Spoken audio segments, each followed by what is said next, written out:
بسم اللہ الرحمن الرحیم۔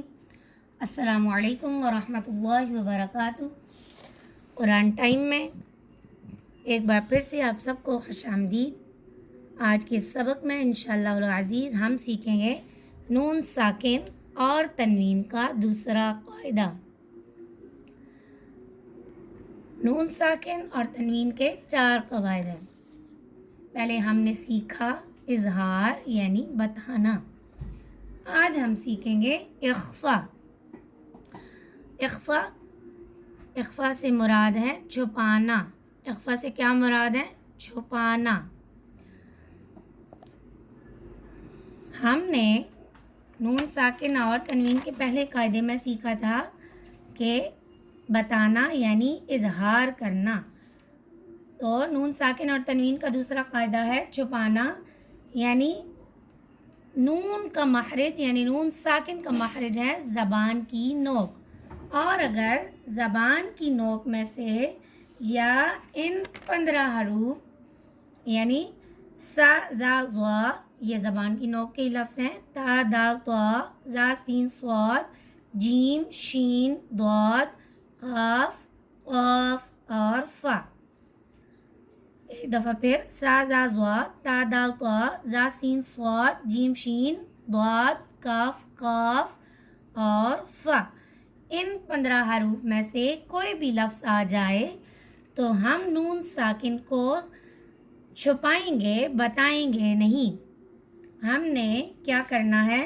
نون ساکن کے بعد ان 15 حروف میں سے جب کوئی بھی لفظ آئے گا تو ہم نون ساکن کو چھپائیں گے، اور جو لفظ نون ساکن کے بعد آئے گا اس کو اس کے مخرج کے پاس رکھ کے غنہ کریں گے۔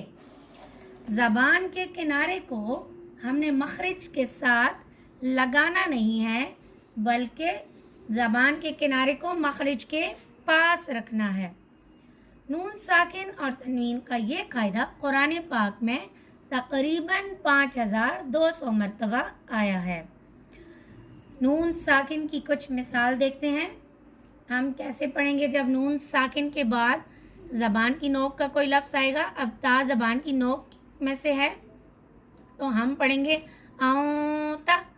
اب جب ہم نے اونتا پڑھا ہے، ہم نے غنہ بھی کیا ہے، اور نون زبر حمزہ نون زبر ان نہیں پڑھا، ہم نے پڑھا ہے اون، اپنی آواز کو ناک میں چھپایا یعنی غنہ کیا ہے۔ تو پھر یہاں پہ ہم نے زبان کو ان نہیں کہا، ہم نے اون جب کہا ہے تو زبان ہماری درمیان میں لٹکی ہوئی ہے، مخرج کے قریب ہے۔ ہم اگر زبان کو مخرج کے ساتھ لگاتے تو پڑھتے ان، اور جب مخرج کے قریب رکھا ہے تو ہم نے پڑھا ہے اون تا زبر تا اون تا۔ آگے ہے حمزہ نون زبر اون شین زبر شا اون شا اون تا اون شا۔ یعنی نون ساکن اور تنوین کا دوسرا قاعدہ کیا ہے؟